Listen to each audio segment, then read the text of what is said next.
Olá, seja bem-vindo a mais um vídeo do canal Teologia Bíblica. Se você gosta do nosso conteúdo, se inscreva e ative as notificações para não perder nada. Agora fique com o vídeo. Ainda falta cumprir a promessa da terra, ou seja, que Israel ocupe toda a extensão da terra prometida. Falta cumprir a promessa que o descendente de Davi, que é Jesus Cristo, se assente no trono de Israel, o que aconteceria, segundo essa posição, literalmente, quando Jesus voltar e reinar sobre todo o mundo no período de 1000 anos, Israel sendo então o centro do mundo e a nação mais importante de todas. Ou seja, há um futuro ainda para a nação de Israel, enquanto Estado, enquanto povo. Deus ainda não cumpriu todas as promessas que foram feitas a Abraão, Isaque, Jacó e Davi. Essa é a primeira posição. A segunda posição diz que Deus já cumpriu todas as promessas feitas a Israel. Já cumpriu a promessa da terra, quando Josué conduziu o povo na conquista da terra, de acordo com o livro que leva o mesmo nome. E nesse livro, o livro de Josué, nós lemos várias vezes a declaração: assim Deus cumpriu plenamente o que havia prometido aos patriarcas. Ou seja, da perspectiva dessa posição, Deus já não tem mais nenhuma promessa referente à terra com respeito à nação de Israel. Ele já cumpriu o que havia prometido quando da ocupação da terra debaixo do comando de Josué. E já cumpriu também a promessa de que um descendente de Davi se assentaria no trono. Se cumpriu quando Jesus ressuscitou dos mortos, subiu aos céus e se sentou no trono do universo, à direita de Deus Pai, e recebeu todo o poder no céu e na terra. Portanto, o filho de Davi já reina. E, portanto, o milênio, ele já começou desde que Jesus subiu aos céus e ocupou o trono do universo, sendo, portanto, o milênio de natureza espiritual. Cristo reina no coração do seu povo e conduz o seu povo para a glória final que lhe está destinada. Existem variações e nuances entre essas duas posições, mas elas são basicamente as posições principais. Historicamente, os reformados são da segunda posição, que é a posição também que eu creio que é a posição bíblica, a posição correta.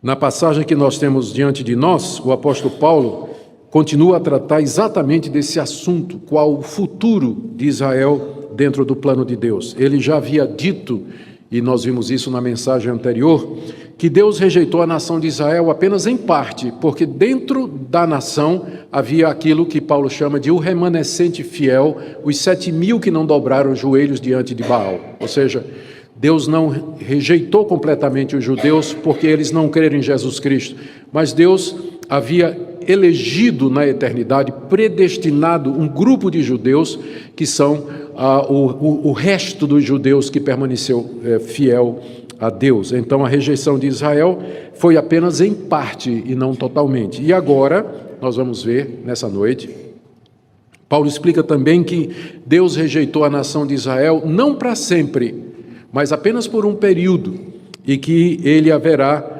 depois desse período, de trazer os judeus em grandes números ao Messias, Jesus Cristo. Esse é o ponto de Paulo na passagem que nós lemos aqui.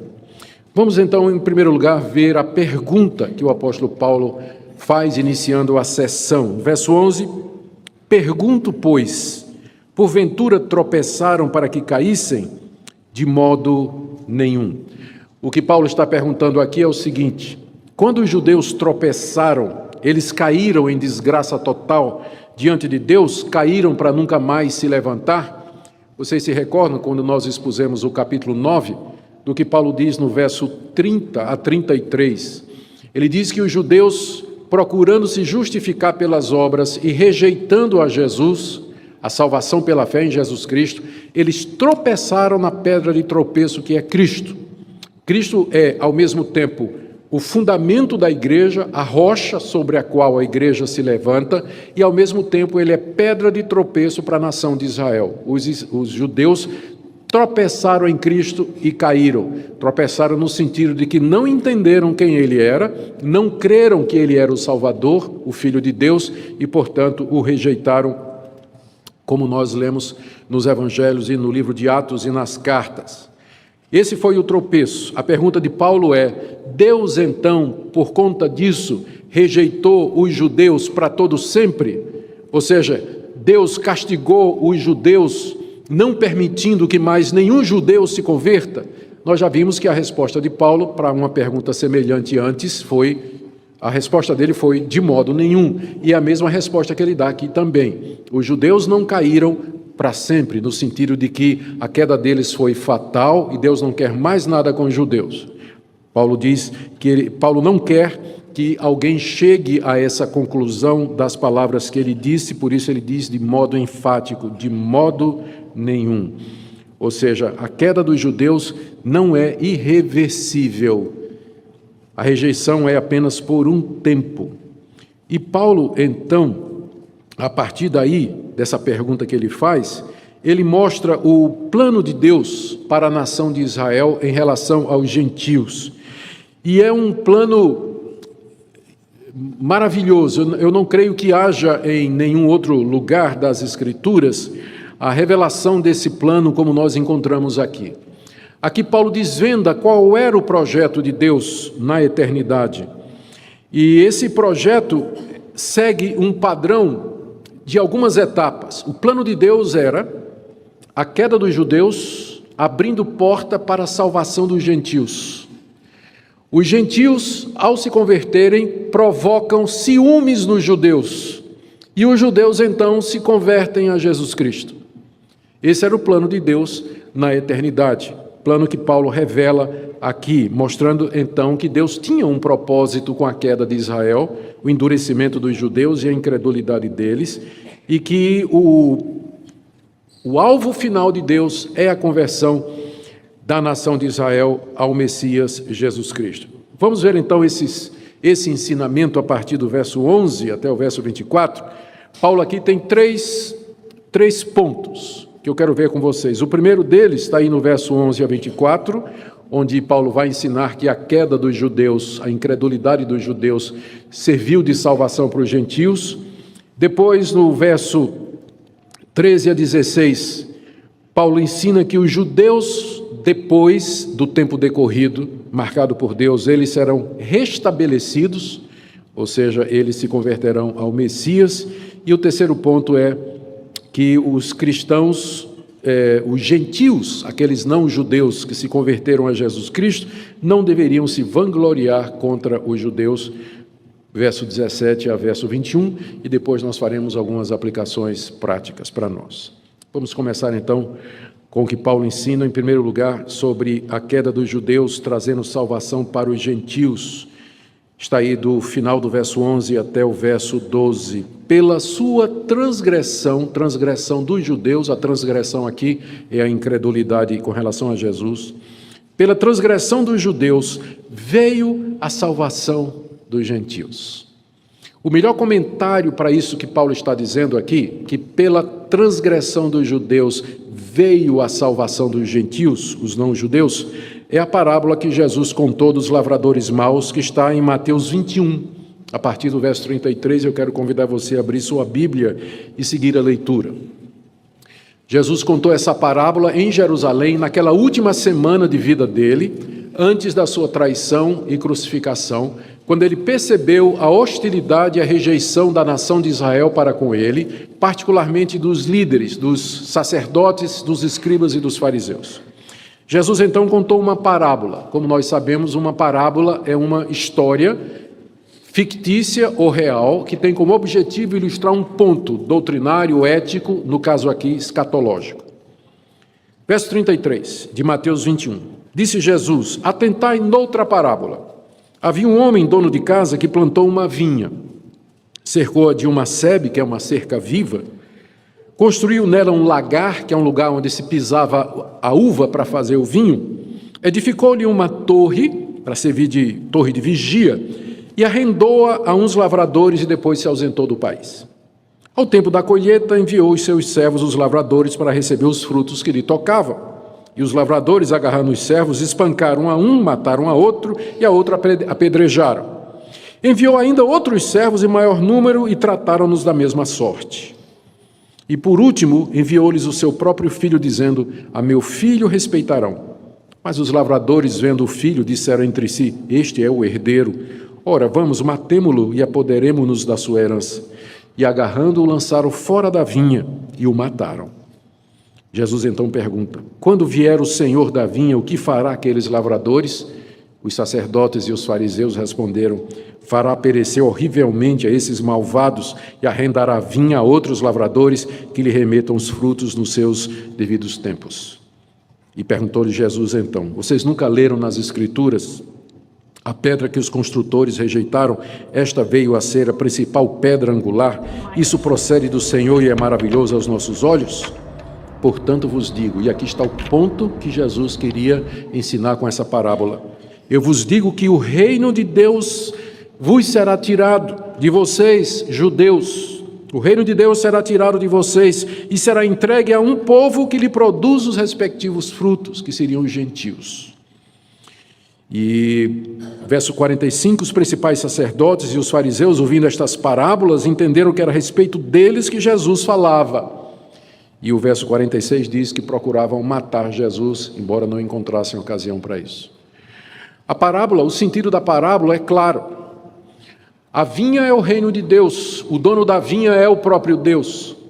Os lavradores a quem ele arrenda a vinha era a nação de Israel, os judeus.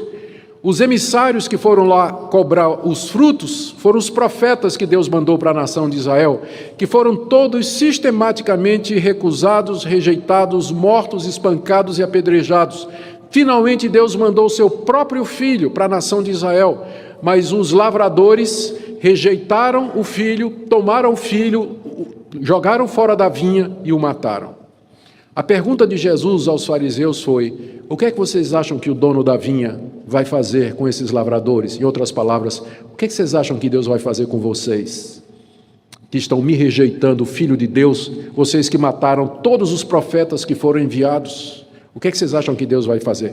E eles, sem entender o que é que Jesus estava dizendo, pronunciaram o próprio veredito, dizendo: não, quando o dono da vinha vier, ele vai fazer perecer horrivelmente a esses malvados. Eles pronunciaram a sua própria sentença, sem saber. Arrendará a vinha a outros lavradores. Profeticamente anunciaram que o reino de Deus que estava com eles passaria para outros povos que lhe remetam os frutos nos seus devidos tempos. E foi exatamente isso que aconteceu.